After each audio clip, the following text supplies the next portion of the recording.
നമസ്കാരം. കഠിനാധ്വാനവും നിശ്ചയദാർഢ്യവും കൊണ്ട് പ്രതിസന്ധികളെല്ലാം നീന്തിക്കടന്ന് ഒടുവിൽ സ്വപ്നതുല്യമായ ആ സർക്കാർ ജോലി കയ്യെത്തും ദൂരത്തെത്തിയതായിരുന്നു.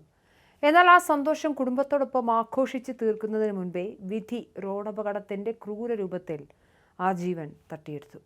പൊതുവിദ്യാഭ്യാസ വകുപ്പിൽ ഡാറ്റ എൻട്രി ഓപ്പറേറ്ററായി ജോലിയിൽ പ്രവേശിക്കാനിരിക്കെ വർക്കലയിൽ വെച്ചുണ്ടായ ദാരുണമായ വാഹനാപകടത്തിൽ ഇടിഞ്ഞാർ മാടൻകരിക്കകം ഷാലോം നിവാസിൽ റിബിൻ ജോസിന്റെ ഭാര്യ മഞ്ജു വിട പറഞ്ഞപ്പോൾ ഇടിഞ്ഞാർ ഗ്രാമം ഒന്നടങ്കം നൊമ്പരത്തിലാവുകയാണ്.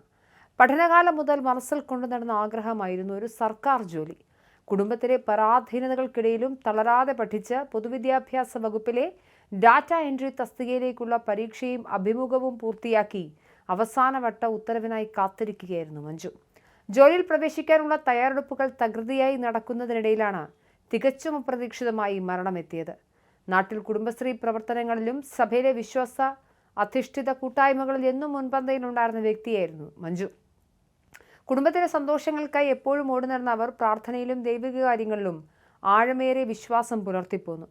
ഭർത്താവ് റിബിൻ ജോസ് പൊതുപ്രവർത്തന രംഗത്ത് സജീവവും കോൺഗ്രസ് പെരിങ്ങമല മണ്ഡലം കമ്മിറ്റി ജനറൽ സെക്രട്ടറിയുമാണ്. പാളയംകുന്നിൽ വാടകയ്ക്ക് താമസിച്ച് റബ്ബർ ടാപ്പിംഗ് ജോലി ചെയ്തു വരികയായിരുന്നു ഇരുവരും. ബുധനാഴ്ച രാത്രി 10:30 ചാവർക്കോട് ജംഗ്ഷന് സമീപമായിരുന്നു ദാരുണമായ അപകടം സംഭവിച്ചത്.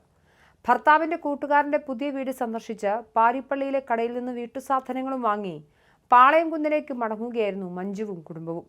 എന്നാൽ അമിത വേഗത്തിൽ പാഞ്ഞെത്തിയൊരു കാർ അവരുടെ ബൈക്കിന് പിന്നിൽ അതിശക്തമായി ഇടിച്ചു തെറിപ്പിക്കുകയായിരുന്നു. ഇടിയുടെ ആഘാതത്തിൽ റോഡിലേക്ക് തെറിച്ചു വീണ് തലയ്ക്ക് ഗുരുതരമായി പരിക്കേറ്റ മഞ്ജുവിനെ ഉടൻ തന്നെ പാരിപ്പള്ളി മെഡിക്കൽ കോളേജിലും തുടർന്ന് തിരുവനന്തപുരം മെഡിക്കൽ കോളേജിലും പ്രവേശിപ്പിച്ചെങ്കിലും വ്യാഴാഴ്ച പുലർച്ചെയോടെ ജീവൻ വെടിഞ്ഞു.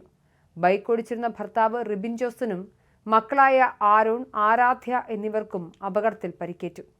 റിബിന്റെ നട്ടലിന് പരിക്കേൽക്കുകയും മകൾ ആരാധ്യയുടെ കൈക്ക് പൊട്ടലേൽക്കുകയും ചെയ്തിട്ടുണ്ട്.